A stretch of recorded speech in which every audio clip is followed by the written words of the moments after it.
Crystal chandeliers cast dancing shadows across the marble floors of Salvetti's, one of Chicago's most exclusive restaurants. Lily Adams adjusted her black uniform for the third time that evening, her hands trembling slightly, not from nerves about serving the city's elite, but from the familiar weight of hiding who she really was. At 21, Lily had perfected the art of invisibility, moving through the restaurant like a ghost with a rehearsed smile. She'd been working at Salvetti's for 6 months now, grateful for a job that paid enough to cover her tuition at the local college, where she studied linguistics and international relations. "Table 9 needs their wine refilled," called Heather, the head waitress, barely glancing up from her reservation book. "And try not to spill anything on Mr. Corsetti tonight. He's already complained twice about the temperature in here." Lily nodded, gathering the bottle of Barolo that cost more than she made in a week. Dante Corsetti, even his name sounded dangerous. She'd been serving his table for 2 months now, and he'd never once looked at her as anything more than a piece of the restaurant's decor. The dining room hummed with the quiet conversations of people who never worried about rent, about medical bills, about whether they'd have enough left over for groceries after paying for textbooks. Lily knew that other world intimately. It was the world she'd escaped from when she'd left her small hometown. "Excuse me, miss."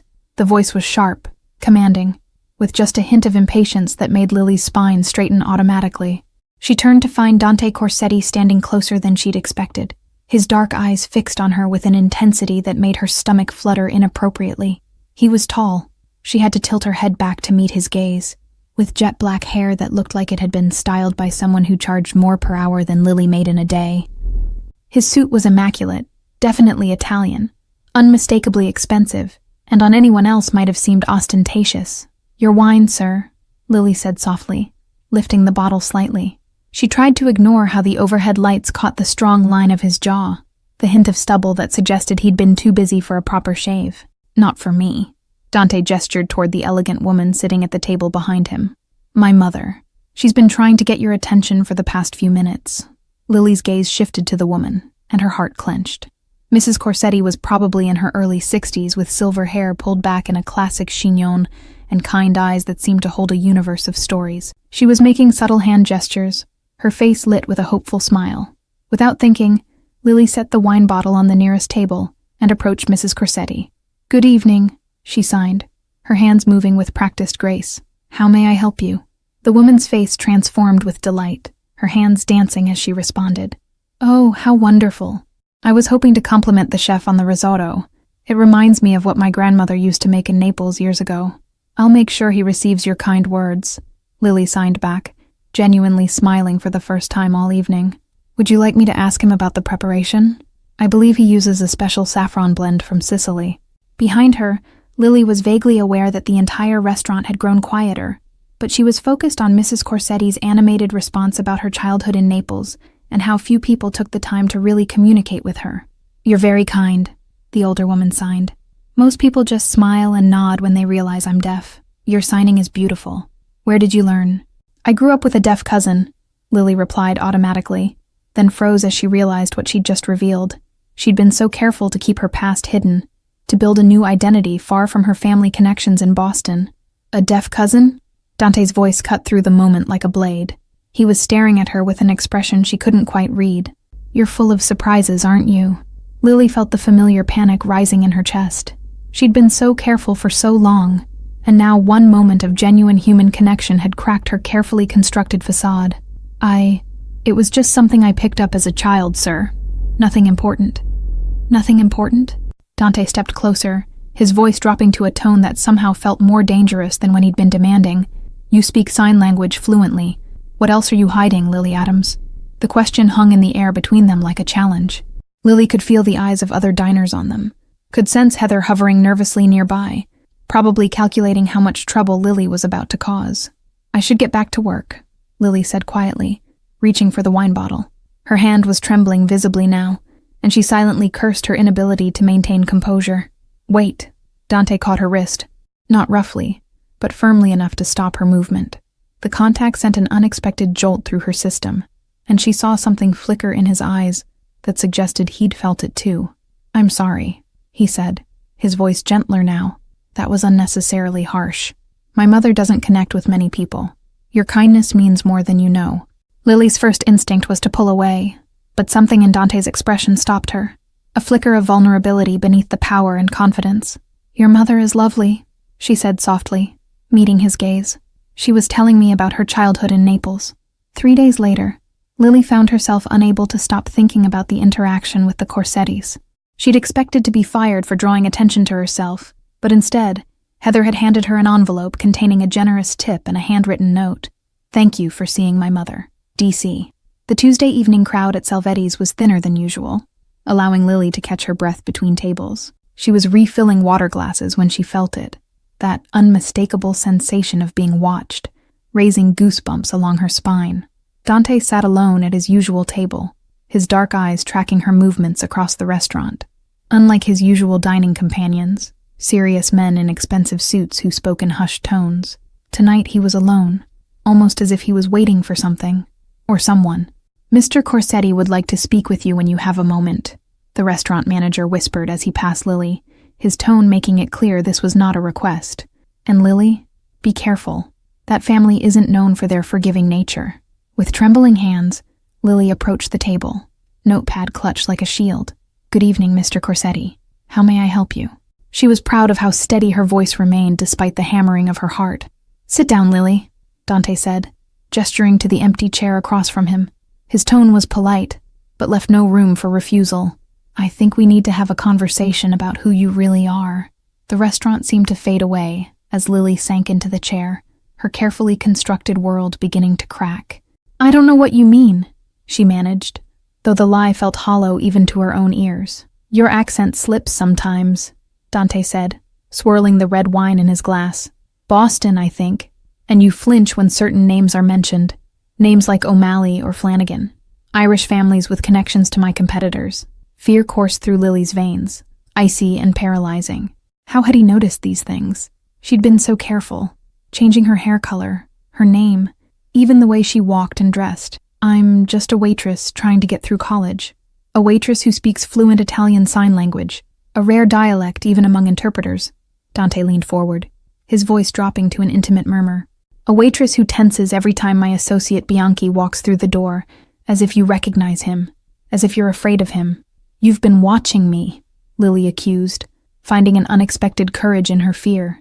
The realization should have terrified her more, but instead she felt a strange relief, the exhaustion of maintaining her facade giving way to something almost like surrender. "I watch everyone," Dante replied with a slight shrug that did nothing to diminish his intensity. "It's how I've stayed alive this long. But you, Lily Adams, or should I call you by your real name? You're different." A chill ran through her body as she realized the depth of her miscalculation.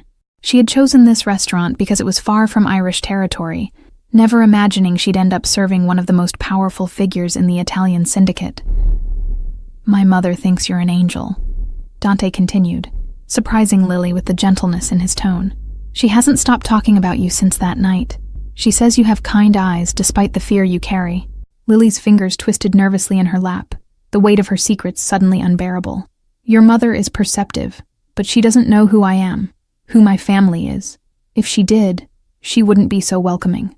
"She knows more than you think," Dante said cryptically, his dark eyes studying her with uncomfortable intensity. "The question is, what are you doing here, serving tables at a restaurant frequented by your family's sworn enemies?" Outside the restaurant window, rain began to fall, streaking the glass and blurring the city lights into watercolor smudges. It matched Lily's blurring reality, the clear lines between safety and danger washing away with every word exchanged. "I'm not what you think," she whispered, her voice barely audible above the restaurant's ambient noise. "I left that life. I'm not part of my family's business. I never was." Dante's laugh was surprisingly gentle, almost sad.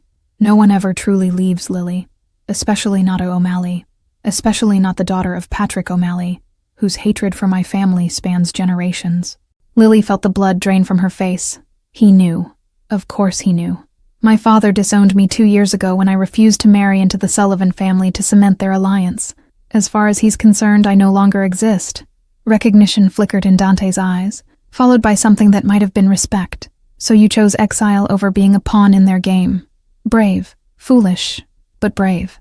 "Not brave enough," Lily countered, thinking of the night she'd fled, taking nothing but a backpack, and the guilt of abandoning her younger siblings.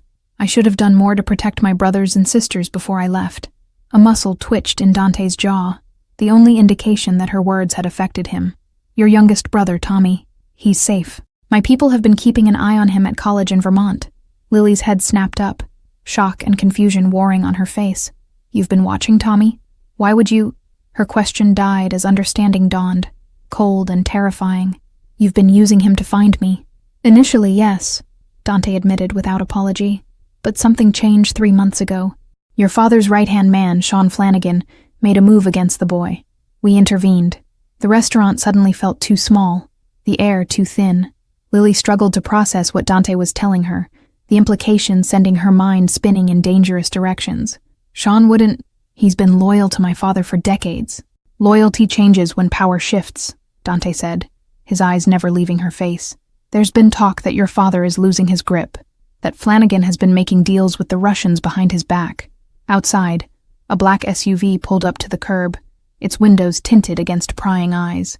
Dante glanced at it briefly before returning his attention to Lily. Your family is imploding, and the fallout is going to be catastrophic for everyone involved. Lily felt sick, her carefully constructed new life crumbling around her. Why are you telling me this? What do you want from me, Dante? Because my mother likes you, he said with a wry smile that didn't reach his eyes. And because I need someone who knows Flanagan's habits, his hiding places, his weaknesses, someone who grew up watching him operate. The implication hung between them, absurd and impossible. You want me to help you take down my father's organization? I left that world. I don't know anything about their current operations. Dante reached across the table, his fingers brushing against hers in a touch that felt both threatening and oddly reassuring. What I want is to prevent a war that will leave dozens of bodies in its wake, including your siblings. Lily pulled her hand away, fighting the unexpected electricity of his touch. You expect me to believe you care about preventing bloodshed? Your family's reputation suggests otherwise. Reputations are useful tools, Dante said, his voice hardening, but they rarely tell the full story. My father built his empire on violence. I've spent 5 years dismantling the most brutal aspects of his legacy. You want me to believe you're the good guy in all this? Lily asked, disbelief evident in her voice. The restaurant had emptied considerably, leaving them in a bubble of relative privacy as rain continued to streak the windows. Dante's expression hardened. There are no good guys in this story, Lily. Just people trying to survive and maybe protect the ones they care about along the way. He checked his watch, an elegant timepiece that probably cost more than her tuition. We don't have much time. Flanagan's men have been watching this restaurant for the past 20 minutes. That black sedan across the street. He spoke without turning to look, his posture relaxed despite the danger he described. Lily's blood turned to ice as she discreetly glanced toward the window. The sedan was positioned perfectly to monitor the restaurant's entrance, its occupants hidden behind tinted windows. How did they find me? A waitress approached their table with nervous energy, placing a dessert menu between them as cover. There's a man at the bar asking questions about you, she whispered to Lily. Showed your picture to the bartender. Irish accent, scar above his right eye. Declan, Lily breathed, recognizing the description of her father's most ruthless enforcer. The man who'd broken her cousin's legs for skimming from collection money, who handled problems that needed to disappear permanently. Dante's expression remained unchanged, but Lily noticed the subtle shift in his posture, coiled tension ready to spring. There's a service corridor through the kitchen that connects to the building next door. The staff use it for smoke breaks. Lily's academic life flashed before her eyes. The linguistic scholarship she'd worked so hard for, the apartment she shared with a roommate who knew nothing of her past, the normal existence she'd carved out through sheer determination and anonymity. The same way I did, following the thread of your unusual talents. Dante's voice was matter-of-fact. How many people can speak that specific dialect of Italian sign language? Your kindness to my mother painted a target on your back. He slid a cell phone across the table, sleek and obviously untraceable. Take this. My driver will meet you at the back entrance in 5 minutes. He'll take you somewhere safe while we figure this out. Panic flared in Lily's chest. My roommate, my classes, I can't just disappear. People will notice. She thought of her carefully constructed life, her upcoming linguistics exam, the half-finished paper on her laptop.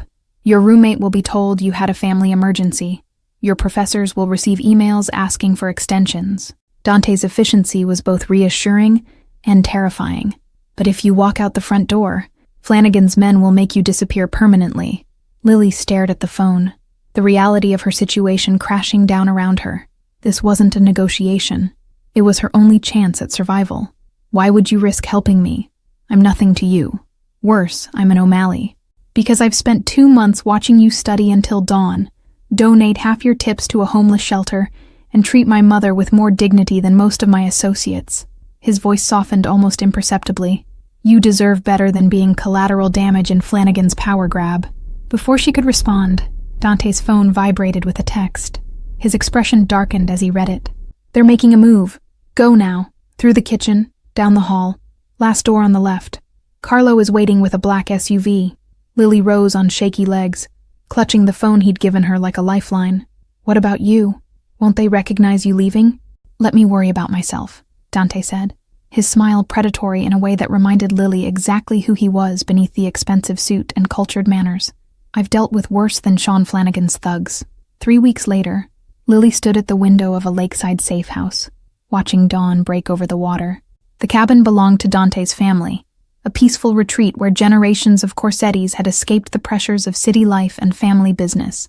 Mrs. Corsetti sat at the rustic dining table, her elegant hands signing rapidly as she told Lily stories of Dante as a child, stubborn, fiercely protective, always with a strong sense of justice that his father had tried to beat out of him. He was different from the beginning, Mrs. Corsetti signed, her expressions as eloquent as her hands. My husband wanted him to be cruel, but Dante found ways to show mercy without appearing weak. It's a difficult balance in our world.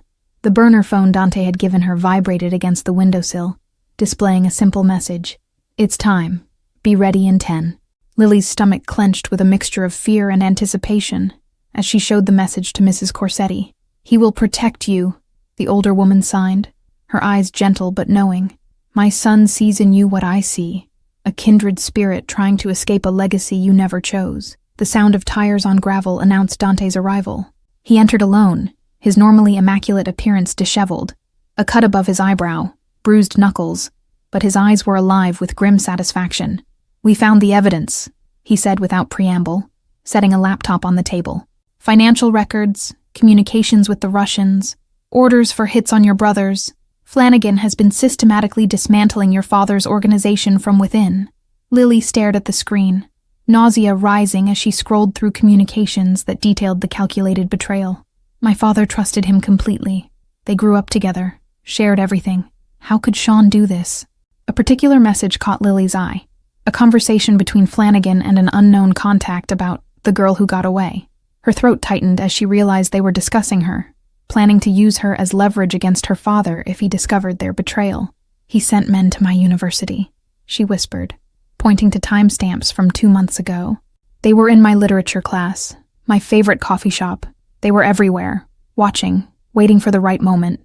Dante's hand rested on her shoulder, steady and warm against her trembling body.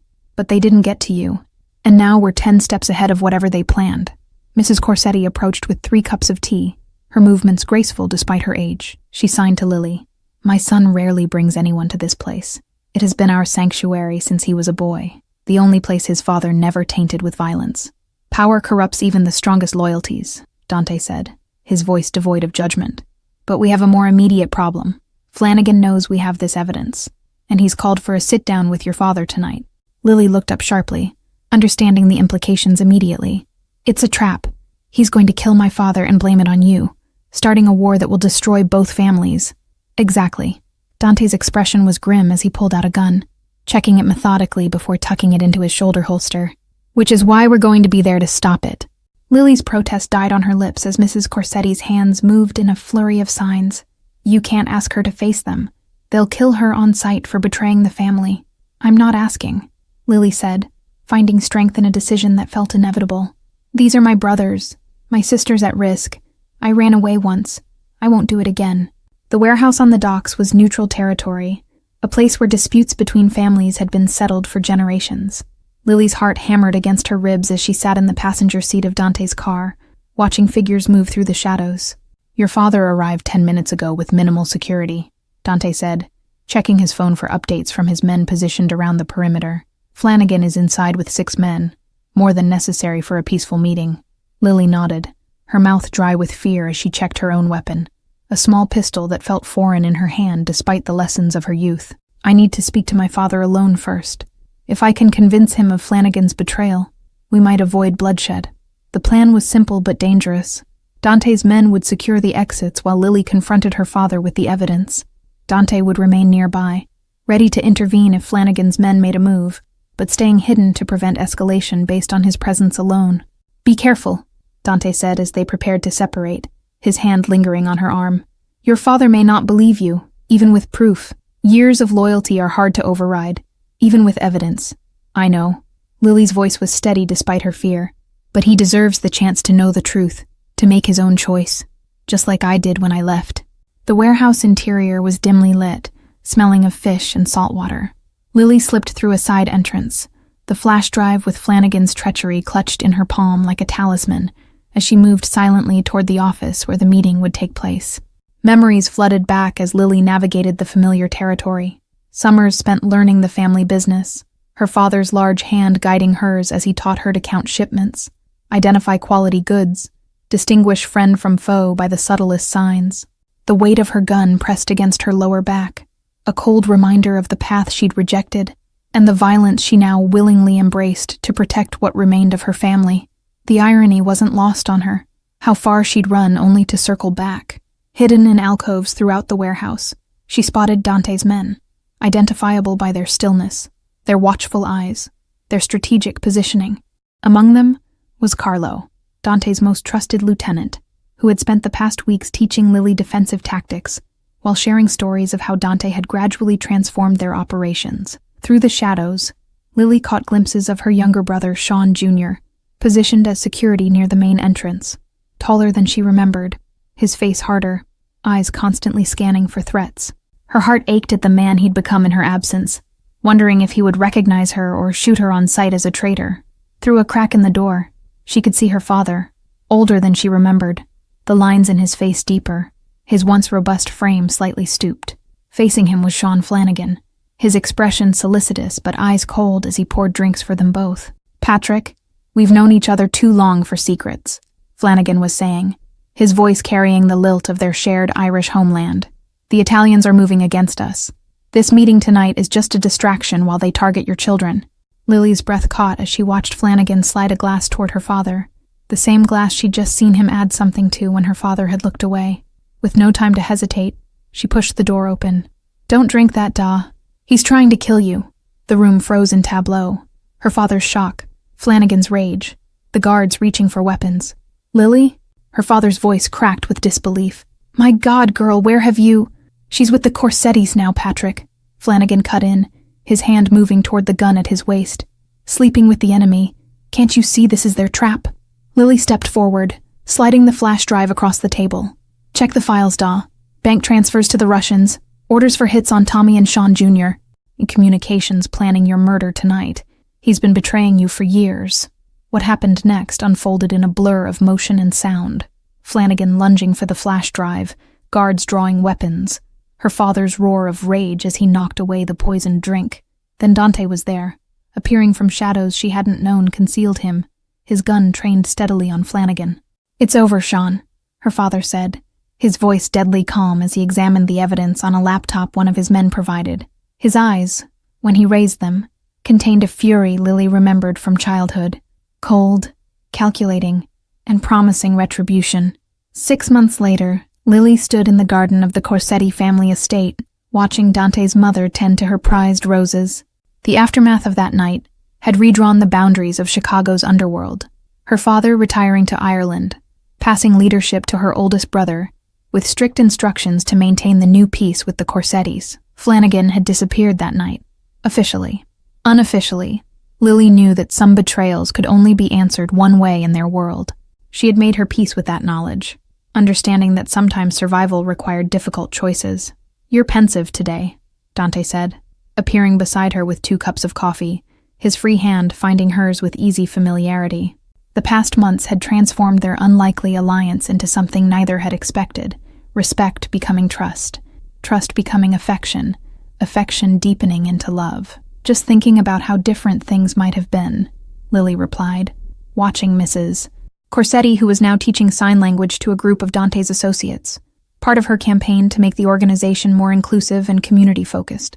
Dante followed her gaze, his expression softening. Different, but not better. Sometimes the most unexpected paths lead us exactly where we need to be. He pressed a kiss to her temple, his lips lingering against her skin. No regrets? No regrets, Lily confirmed, turning to face the man who had helped her find the courage to reclaim her voice and her family, even as she built something new from the ashes of their shared violent histories. Together, they were writing a new chapter, one where old enemies became allies, where sign language could bridge worlds, and where a shy waitress and a reluctant mafia boss could find redemption in each other's arms. Thank you all for following this story. If you enjoyed it, please write in the comments where you're watching from. And don't forget to like, subscribe, and share this video, as your support is essential for me to continue creating content like this.